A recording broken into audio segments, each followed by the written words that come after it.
E olá você, seja muito bem-vindo ao canal Mundo Milagre, eu sou a Camila Milagre e esse é aquele vídeo que eu comentei com vocês que eu queria fazer sobre alguns termos, alguma evolução de conceitos de um curso em milagres, se você está acompanhando comigo, acompanhando os meus estudos a respeito do tema.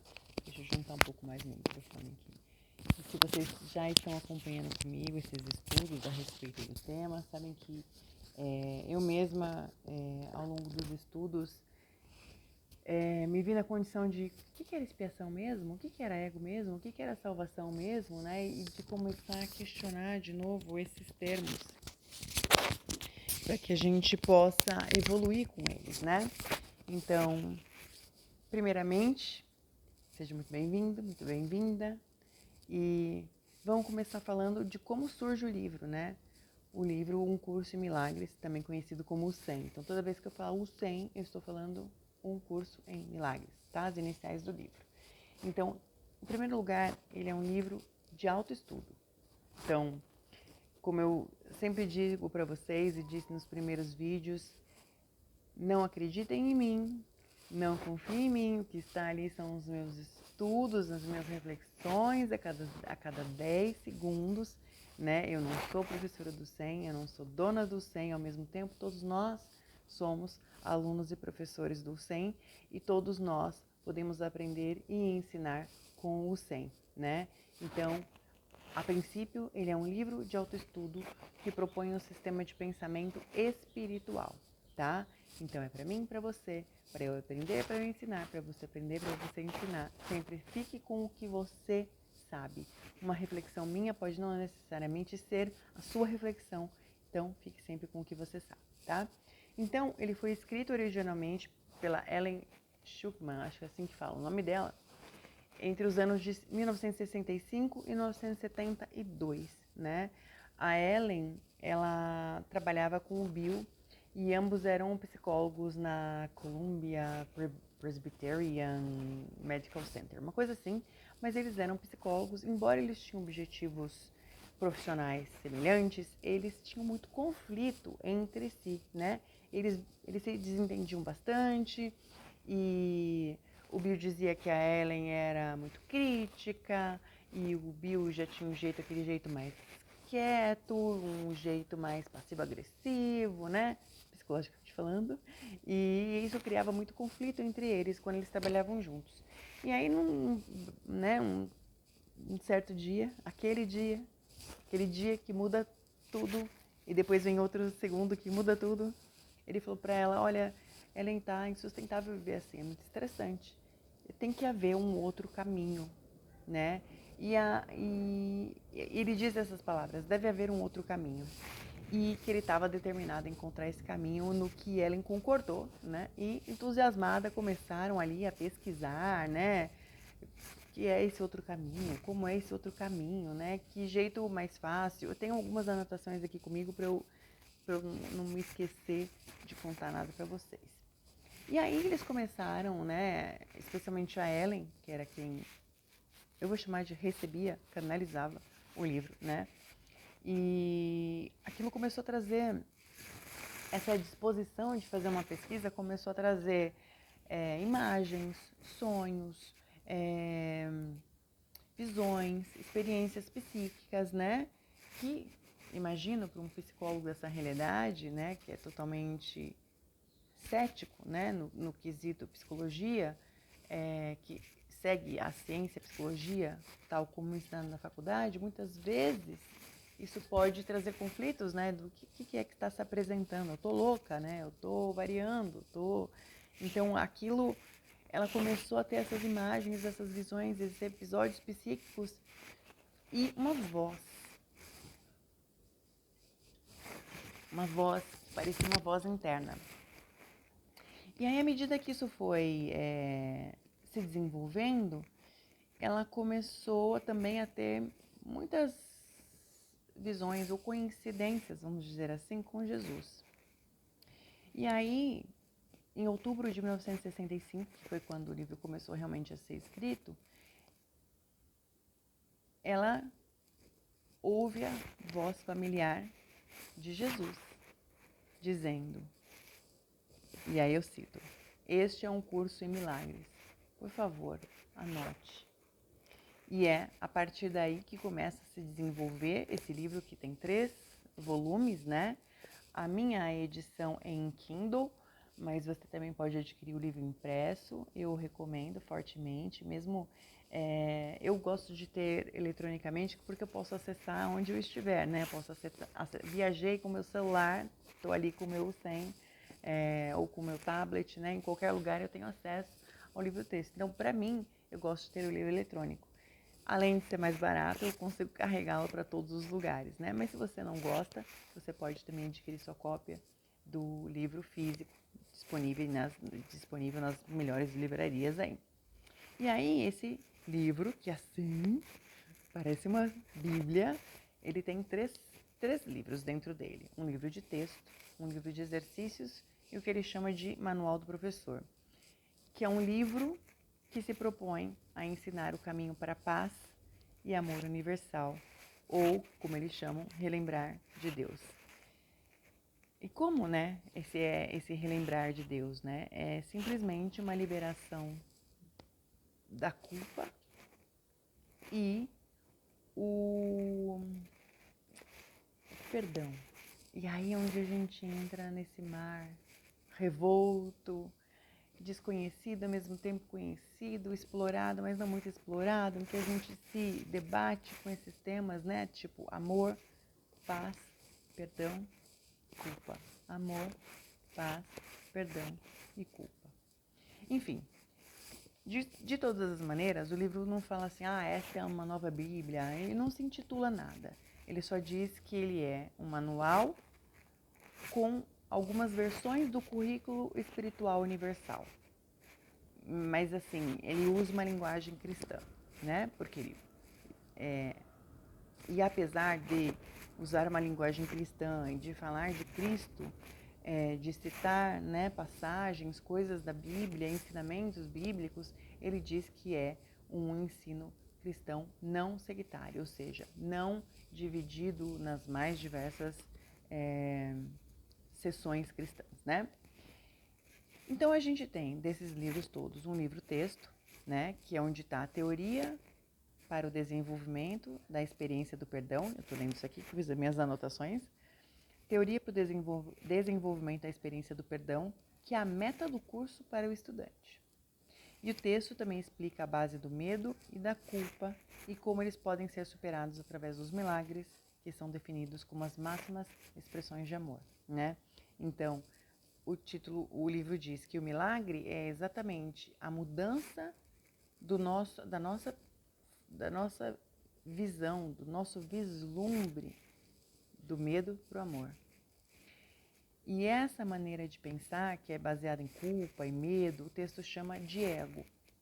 E o pensamento do ego, que ele também em alguns momentos chama de mente errada, a gente ouve, né, nas lições mente errada, mente certa, ou o ego, que é a mente errada, um ciclo contínuo de pecado, culpa e medo, né? Onde coloca a gente nesse momento, pecado, culpa e medo, pecado, culpa e medo, pecado, culpa e medo, ou seja, a mente errada, o ego. E aí, em contrapartida, o curso dá esse outro enfoque, né? Que se o ego é uma ilusão, ele não existe, o livro fala de sonho, né? Um sonho, né? Essa realidade é um sonho, né? Ele apresenta um outro sistema de pensamento que é totalmente contraditório ao do ego, que o curso chama de Espírito Santo. Então, né, a gente vê essas palavras sendo... E o curso, ele é simples, mas não fácil, muitas vezes, porque só as próprias palavras usadas desafiam o nosso sistema de crença do início ao fim. Porque a gente já tem uma definição do que é ego, a gente já tem uma definição do que é perdão, a gente já tem uma definição do que é culpa, a gente já tem uma definição do que é medo, a gente já tem uma definição do amor, a gente já tem uma definição do que é Espírito Santo, a gente já tem uma definição do que é expiação, e a gente fica muito conflitado o tempo inteiro com isso que a gente, ou o ego, ou a mente errada, aprendeu que é o significado dessas palavras. Então, o tempo todo, né, quando eu estou lendo, eu me desafio. O que eu acho que é amor que não é? E o que não é amor que eu acho que é? O que é perdão que eu não acho que é e o que não é perdão que eu acho que é. Então, o tempo todo eu desafio e me desafio e desafio, né, com essas minhas perguntas sobre o que a gente já definiu que é e esses significados que a gente tem sobre as coisas, né? Então, tirar a gente do estado de ego para levar ao estado de mente certa, que é o estado do Espírito Santo, né? Que tem um elo permanente com o Filho e que, em última análise, é o próprio Filho. Então, enquanto o ego te aterroriza, né? Dizendo que você é errado, que você é muito errado, que você vai ser punido, que você é um pecador, o Espírito Santo te lembra gentilmente que você nunca deixou a casa do Pai, né? Que você nunca deixou de ser o que você é, um ser infinito, um ser eterno, feito à imagem e semelhança do Pai, feito pelo Pai, e portanto não é possível ter erro nisso, né? Então, é como se fosse um sonho. Sabe quando a gente tem um pesadelo e acorda? É isso. É como se a gente estivesse vivendo no pesadelo. Mas quando a gente acorda, a gente fala, ah, não, ufa, foi só um sonho. Então, essa é a nossa verdadeira colocação, né? Nesse sentido. Então, o ego em contrapartida do ser, né? O ego como um sonho, uma ilusão, e o que nós somos, o ser, como o Espírito Santo, né? A ligação entre nós e o Pai, né? E aí a gente tem um segundo livro, que é o livro de exercícios. Deixa eu só voltar, né? Nesse primeiro texto de capítulos, a gente tem 30 capítulos. Imagina, a gente está terminamos agora o capítulo 4, né? Então a gente tem mais 26 capítulos para explorar todos esses temas. E uma coisa também que é interessante são sobre níveis, né? Sobre níveis do curso. Como a consciência, ela vai vindo em camadas, né? A gente tem uma primeira compreensão do texto, aí a gente vai se aprofundando com as lições, a gente vai recebendo outra bagagem, vai limpando camadas, né? A gente vai, imagina uma cebola, a gente vai tirando a casca, vai tirando uma camada, para a gente chegar naquele centro daquela cebola, que é o ser, né? Então, a gente tem camadas de poluições mentais, né? Da mente errada, do ego, e aí a gente fica nesse lugar.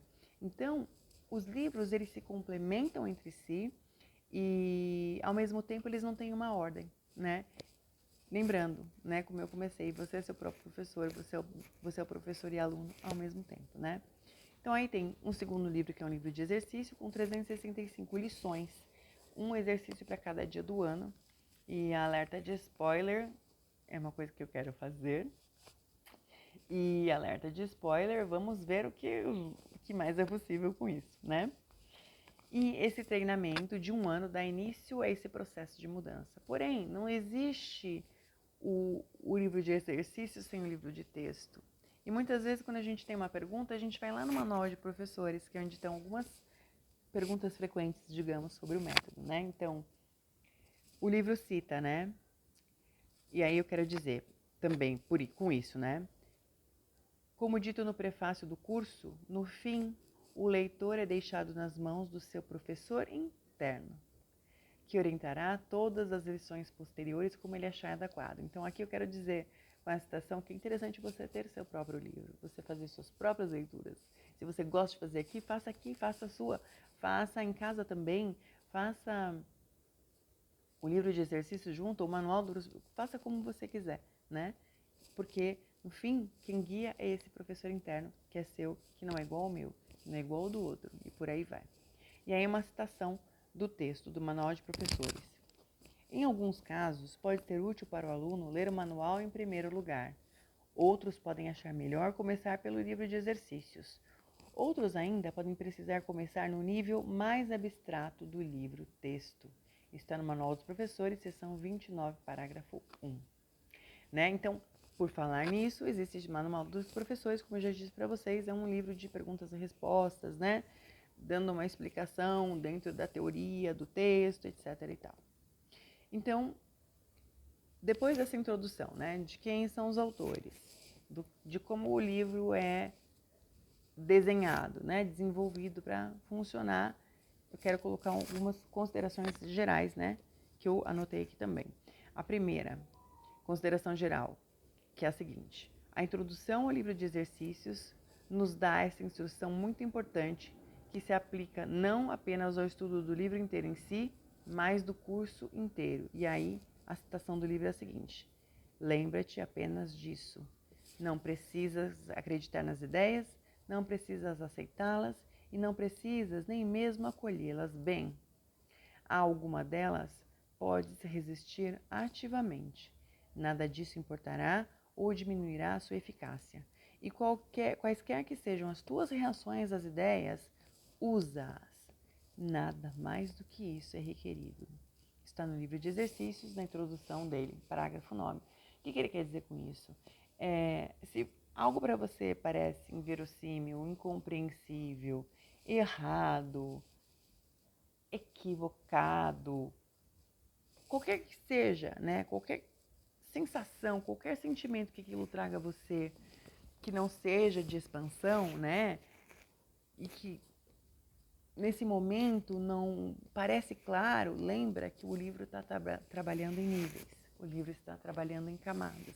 Então, o que agora pode não parecer muito, ou te conflite, ou te deixa em estado de conflito, ou te deixa em estado amargurado, ou te deixa em revolta, saiba que é assim mesmo, né? São as camadas sendo limpas, as camadas sendo removidas, para que a gente chegue à consciência, né? Ao milagre, ao amor que é verdadeiro. A segunda consideração que eu quero fazer é por que eu deveria usar o 100? E aqui eu também vou trazer citações do livro. A primeira: o conhecimento não é a motivação para se aprender esse curso. A paz, sim. Está no livro texto. Então, se você gostaria de um pouco de paz, ou mais paz, ou paz, o que é que isso seja para você? O que você acha que é paz que não é? O que você não acha que é paz que é, né? Então, essa é a motivação. Ter paz, ser a paz, receber da paz. Segunda citação do livro, que também é do livro texto. Não te esqueças de que a motivação desse curso é alcançar e manter o estado da paz. Nesse estado, a mente está quieta e a condição na qual Deus é lembrado é atingida. Então, quando a gente entra nessa unidade com Deus, né, com a mente de Deus, a gente traz de volta essa nossa essência, essa nossa identidade original, o ser, né? E muitas vezes o que a gente recebe aqui não são as coisas que o mundo quer pra gente, né? Que o mundo projeta sobre a gente, as expectativas que a gente mesmo tem sobre nós, sobre os outros, mas sim o que a gente é de verdade, né? E aí a gente começa a entrar em alguns termos que o curso usa, né? Com frequência. E eu fiz anotações sobre cada um deles que eu achei que é citado mais vezes, né? Até agora, no que a gente viu, e que às vezes conflita com o que a gente acha que é, e que não é o que o curso está dizendo que é, mas não quer dizer que você também precise concordar com isso, ou se alinhar, nem resistir, nem reagir a isso. Vai deixando limpar, vai deixando os níveis acontecerem, né? Tenho certeza, porque para mim, experimentando esses 4 capítulos, e eu já tirei alguns níveis e camadas, eu sei disso, continuo tirando níveis e camadas e recebendo mais do livro.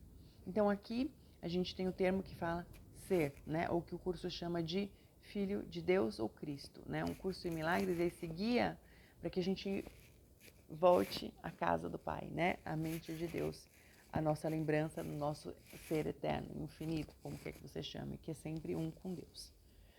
E aí ele fala de Espírito Santo ou a voz de Deus, que é a ideia de cada um de nós tem dentro de si um professor interno, que ele chama de Espírito Santo ou a voz de Deus, né? E aí ele faz essa anotação. Veja perdão, eu falei a voz de Deus e não é. É a voz por Deus, né? A voz que fala por Deus em você. Então, Espírito Santo ou a voz por Deus, que é um desses alicerces, que é o nosso professor interno, que é essa voz, né? Que se é convidada, se a gente pede essa orientação, ela vem, por meio da nossa voz interna, né? Por meio dessa voz por Deus, que ele chama de Espírito Santo. E se a gente estiver disposto a pedir essa orientação, pedir consciência, pedir clareza, né? Pedir, eu estou me sentindo um pouco chateada hoje, ou confusa, ou magoada, como eu posso voltar para a unidade, né? Como eu posso voltar para a unidade, para a unicidade com Deus aqui? E aí, né, por falar em Deus, ele diz: Deus, o Deus do curso é puro amor e nada mais. Cada um de nós é amado por Ele incondicionalmente e para sempre. Nós, como criação de Deus, somos de fato um com Ele, portanto, nossa verdadeira natureza e identidade também são amor. Então ele cita, né, em algum momento, nada existe fora de Deus e do amor. No início do livro ele fala, né, nada irreal existe, né, então só o amor existe. E me lembro, né, das palavras, não tem como dizer, né, das palavras de Cristo: amai-vos uns aos outros como a ti mesmo. Não é esse amor, né? É isso que eu vejo, né? Então, é como se o curso mostrasse pra gente que, de fato, apesar do ego, de toda a separação, não existe nada que não seja amor, né? Ou paz, se você gosta de chamar amor de paz, né? E isso inclui essa realidade que a gente viveu, esse sonho que a gente está vivendo, né? Quando na realidade nosso ser, ele diz, permanece em casa com Deus, né? E a gente sai para esse sonho maluco, separado, né? Qual o valor disso? E aí ele diz do ego, né? Então, esse termo ego, que é diferente da teoria freudiana, né? Para o Husserl, ele conta, né, a história como o filho de Deus teve uma ideia não muito brilhante, né? E se separou do pai. E assim, essa mente separada parece mais real do que o ser, porque também é físico, né, gente? Então, tudo que é físico no corpo, né? E essa é uma outra separação que ele faz, né? Do corpo como instrumento de consciência e o corpo como morada do ego, para que a gente torne aquilo ainda mais físico, mais dolorido, mais traumático, para que aquilo fique concentrado nas profundezas e parecer tão real. Mas isso também, né, é parte dessa separação que se tornou real, mas apenas na mente, né, na mente errada, a mente do ego. E que o filho não pode alterar aquilo que o pai criou para ser. Você é o ser infinito, eterno, uno com ele, né? Mas pode acreditar ter feito isso. E essa separação aparente de Deus faz surgir um falso ser individual. Um indivíduo, né? Que o curso chama de ego. E através dessas projeções, dessas separações, né? Esse ego dá origem a todo um mundo, a toda uma realidade, a toda uma série de experiências que parecem tão reais, né? E criando separação, divisão, conflitos e intrigas em todos os lugares, né? Que vão se proliferando e vão tomando conta daquilo que a gente acha que é realidade, né? Que às vezes não é. Então, nesse mundo que o ego cria, a mente errada cria, que é separada da mente de Deus, ele é um mundo que o conflito, o estresse, a dor, a discórdia, a intriga são permanentes, né? Parecem muito reais. E aí também tem a questão da polaridade, do certo e errado, do bom e mal, branco no preto, né? Essa dualidade, o livro traz pra gente, é do ego, é a mente errada. Isso não existe, isso é uma ilusão, isso é um sonho, né? Aquele pesadelo, quando a gente acorda, ufa, não era só um sonho. É como a gente está nesse momento, né? No corpo físico, num sonho, num devaneio, numa ilusão, né? E aí ele fala que Deus não criou isso, né? Que, como é que o amor absoluto poderia dar origem a uma coisa dessa que traz tamanha discórdia, né? E aí ele fala também, trazendo para isso, como sair disso, né? Por meio da expiação. E essa é outra palavra que conflita, né? Quando a gente ouve no texto, ou lê o texto, expiação, expiação, expiação, expiação, né? Porque pra gente, a gente associa isso como você tem que sofrer, você tem que ser punido para se liberar disso. Então, todos os implantes, explantes, todos os lugares que você aprendeu isso, você gostaria de destruir, descriar tudo isso agora e saber que é só aquele pesadelo? Né? Porque ele diz que quando a separação surgiu, Deus já tinha um plano de expiação, que ele chama, né, de expiação, esse plano, que era para assegurar que a gente encontrasse de volta o caminho de volta para a mente de Deus, a mente correta, fora da ilusão da separação, né? E assim, apesar de Deus já perceber que a gente, né, talvez eles queiram ir por esse caminho, eu vou trazê-los de volta, porque eles pertencem a essa unidade. Eles não pertencem a nada separado, a nada que não seja amor, a nada que não seja paz, né? E aí, essa expiação, ela é feita por meio do perdão, que é outra palavra, que nessa realidade a gente acha, eu tenho que perdoar, 70 vezes 7, deu a cara uma vez, dá mais não sei mais quantas, porque você tem que ser humilhado para você perdoar e todas as outras coisas que vêm com isso, e tipo, eu não vou pedir perdão coisa nenhuma porque eu tô certa e ele tá errado, e o que isso cria, né? Mais fisicalidade, mais concretude, aquilo fica tão real, tão verdadeiro que a gente vai, né? Então, quando a gente fala do perdão aqui no 100, tendo em mente o ensinamento que o mundo físico é essa ilusão e que é mais fácil pensar, né? Que o que pensamos que os outros nos fizeram nunca aconteceu. E aí, eu vou ler essa passagem porque é muito interessante e vai bugar, porque bugou, né? Quando eu estava estudando a respeito, né? Ele fala assim, ó. Tendo em mente o ensinamento de que o mundo físico é uma ilusão de separação, fica mais fácil compreender que o que pensamos que os outros nos fizeram e o que em troca fizemos a eles nunca aconteceu na realidade. E aqui vem o plot twist, a invertida na narrativa. O passado não só terminou, como nunca existiu em primeiro lugar. O momento presente é tudo o que existe. O ego entrelaça passado e futuro em uma ilusão de tempo linear que suplanta o presente. O perdão reconhece essa verdade. Ele é a escolha de liberar o passado e todos os seus julgamentos. Uau! Perdoar não significa desculpar as ações prejudiciais dos outros. Ao invés disso, escolhemos vê-los como gostaríamos de ser vistos. O Filho Santo de Deus.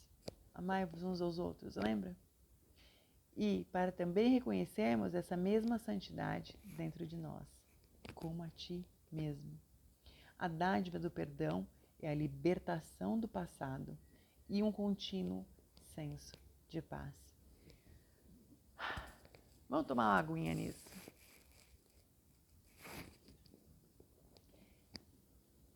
Não pode ser fácil? Ser fácil é plausível, não é?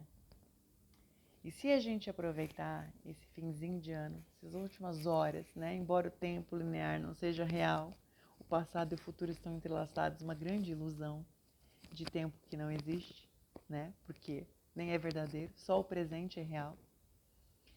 Se a gente usasse isso para fazer uma lista de tudo aquilo que a gente quer soltar, de tudo aquilo que nos magoou, de todas aquelas lembranças, memórias que a gente tem, que a gente não quer mais ficar com elas. Tudo que impede isso. Vamos embora?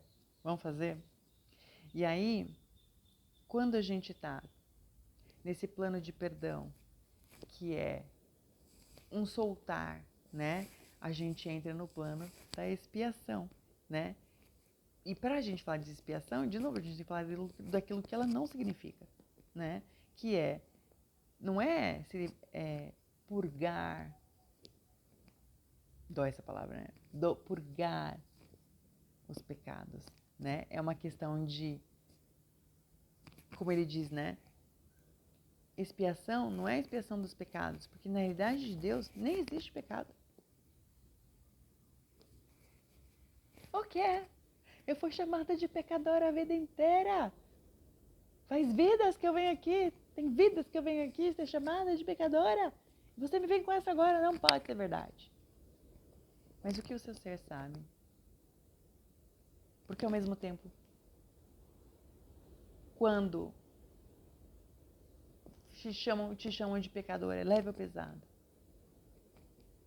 né? E aí ele diz, a palavra não implica penitência nem punição, só uma necessidade de correção. Nem ela requer sacrifícios de qualquer tipo, nem de ninguém. A expiação grande plano, o movimento pelo qual o Filho de Deus desperta para sua plenitude e para sua verdadeira natureza, que é apenas amor. A conclusão da expiação é inevitável porque já aconteceu. Você consegue receber isso? Vamos receber disso? Então, essas lutas, essas batalhas diárias já estão até resolvidas. Mas para a nossa mente errada, para o nosso ego, é tão real. Acorda do pesadelo, acorda do pesadelo. Não somos solicitados a fazer nada em especial, nem a mudar nada externo. Só precisamos aceitar em nossas mentes a verdade de que a separação é ilusória e de que permanecemos como Deus nos criou. Nós já temos o conhecimento sobre o nosso verdadeiro ser. Simplesmente precisamos nos lembrar disso. E a expiação, ela equivale no sentido de salvação, porque é a salvação desse sonho, salvação desse pesadelo de separação e da tirania que o ego exerce, né, sobre a gente. E que é uma escolha nossa. Espiar. Não como a gente conhecia antes, mas espiar soltando. Até as concepções ou concepções equivocadas, porque nem pecado existe. É só uma ilusão. E aí, duas citações que eu separei do texto para isso, né? Uma do livro de exercícios, parte 2, a salvação é uma promessa feita por Deus de que encontrarias finalmente o teu caminho até Ele. Ela não pode deixar de ser cumprida. Ela garante que o tempo terá um fim e que todos os pensamentos nascidos do tempo linear, terão um fim. E outro, é na introdução, o meio para a expiação é o perdão. Então, se a gente lembrar que o perdão é a escolha de liberar o passado e todos os seus julgamentos. Então, a expiação é a balança do perdão e vice-versa. Tem expiação à medida que eu solto perdão. E como eu tiro esses dois pratos da balança e fico, né, ou peso o meu lado aqui total, para essa liberação total. Outro termo que e aí me perguntaram, né, mas quem que fala? É Jesus? Então a gente, né, Ellen diz que é Jesus, ela cita como Jesus, né, as citações são bem parecidas, né, com a maneira como Cristo falava, né, e como a gente vê na Bíblia, mas o que ele cita aqui como Cristo e Jesus, Cristo ou mente de Cristo, é o termo que o curso usa para identificar o Filho de Deus unido a Ele em perfeita unicidade. Cristo é a nossa verdadeira identidade, nosso ser real. Ele é espírito em contraste com o nosso ser separado. Jesus foi um homem que caminhou sobre a terra, assim como nós fazemos. Ele era simplesmente um aspecto de Cristo. Nesse sentido, em nada diferente de qualquer um do resto de nós. Porém, lhe despertou para sua verdadeira identidade e se lembrou da sua unicidade com Deus. Ele reconheceu a presença de Cristo em todos os seus irmãos e irmãs, que o Senhor chama isso de visão de Cristo, né? A luz da santidade em todas as coisas e a face de Cristo em todas as outras pessoas. Como resultado, Jesus foi colocado a cargo dos milagres e da expiação. Um modelo, né, gente? Um modelo vivo de como nós estamos neste momento, né? Um ser físico, um ser espiritual vivendo uma experiência física, né? E que pode ser essa imagem, essa ideia do Cristo, né? Esse termo que é Filho de Deus, que é o que nós verdadeiramente somos, né? Cristo, Filho de Deus, né? E é isso que nós somos, né? E Jesus é esse homem, essa visão de Cristo, né? Esse ser que encarnou e trouxe à tona todas essas habilidades de Filho de Deus e disse, né? E citando a Bíblia novamente, ele diz: eu fiz e vocês também podem fazer isso ou muito mais, porque também são filhos de Deus, porque também são essa filiação, né? E aí, por último, eu queria deixar a ideia de milagre, né? E também trazer algumas citações. E o livro diz que o milagre acontece quando um bloqueio da consciência de amor é removido, né? Essa consciência de que nada além do amor é real.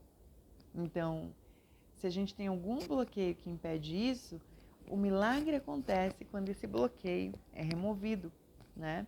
Permitindo que o amor estenda-se naturalmente e se expresse em qualquer forma que for mais necessária aqui no mundo. Milagres, isso é muito interessante. Lembra do que a gente falou de passado, entrelaçado com o futuro, que só o presente existe, e aí ele diz: milagres alteram a ordem temporal das coisas, de maneiras que desafiam a explicação racional de causa e efeito. Tanto o tempo quanto o espaço podem ser transcendidos. E aí a citação do texto. No livro de exercícios ele diz: o milagre é uma correção, apenas olha para a devastação e lembra a tua mente que o que ela vê é falso. Desfaz o erro, mas não tente ir além da percepção, nem superar a função do perdão. Isso, acho que em uma das leituras, quando eu comecei e depois parei, a gente chegou a ver a lição 1, né? E a gente tem nada do que eu vejo ao meu redor é verdadeiro, né? Uma coisa assim, e a gente vai rever essas lições, mas essa citação do livro de exercícios é muito interessante porque traz isso, né? O milagre é uma correção. Apenas olha para qualquer coisa que você está vendo, né?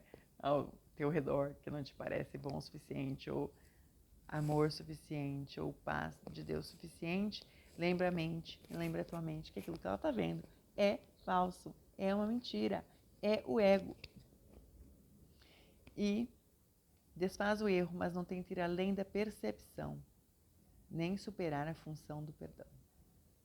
Segundo a citação, milagres violam todas as leis da realidade conforme esse mundo a julga. Todas as leis de tempo e espaço, de magnitude e massa são transcendidas, pois o que o Espírito Santo te capacita a fazer está claramente além de todas elas. Está no texto, capítulo 12. Outro do texto, capítulo 1. Milagres são uma espécie de troca, com todas as expressões de amor, que são sempre miraculosas no sentido verdadeiro, a troca reverte as leis físicas. Trazem mais amor, tanto para o doador, quanto para aquele que recebe. Deixa eu isso de novo. No texto, capítulo 1, seção 1. Milagres são uma espécie de troca, com todas as expressões de amor, que são sempre miraculosas no sentido verdadeiro. A troca reverte as leis físicas. Trazem mais amor, tanto para o doador, quanto para aquele que recebe. Então, espero que, tenha sido uma contribuição essa nossa, e minha também, tá? Revisão do que a gente fez até agora, ou do que eu fiz até agora, o que nós fizemos até agora, né? Para relembrar esses termos, que vão ser repetidos pelos 30 capítulos e vão limpar coisas na gente em camadas, né? Já estão, quaisquer que sejam as camadas, pode ser muito rápido, pode ser muito lento para cada um de nós. E eu queria finalizar com essa ideia, né? De que quando se trata de um curso em milagres, não existem santos especialistas, nem gurus, né? A própria fundação Inner Peace Foundation, acho que é a editora do livro, né? Eles mesmos dizem isso. Quando a gente olha para esse curso em milagres, não existem especialistas. Ai, faz o curso com essa pessoa, faz com aquela pessoa. Você pode fazer, porque todos com certeza vão te dar, né? O seu próprio professor interno, meu professor interno, o professor interno da Adriana, o professor interno do Renato, o professor interno do Fabiano, o professor interno da Andréia. Todos vão ter contribuições, né, a fazer nesse sentido. Mas nunca abra mão do seu professor interno, né? Porque não existem especialistas em Usen, nem gurus, nem santos, e que todos nós somos tanto alunos quanto professores, né? E que o curso é quem se diz completo em si, né? A gente vai recebendo, ensinando e aprendendo com tudo que a gente vai liberando e recebendo ao longo do caminho. E eu acho isso muito inspirador e eu espero que essa jornada tenha sido uma contribuição para vocês, como tem sido para mim. E nos vemos entrando aqui no capítulo 5. Um beijo e até a próxima.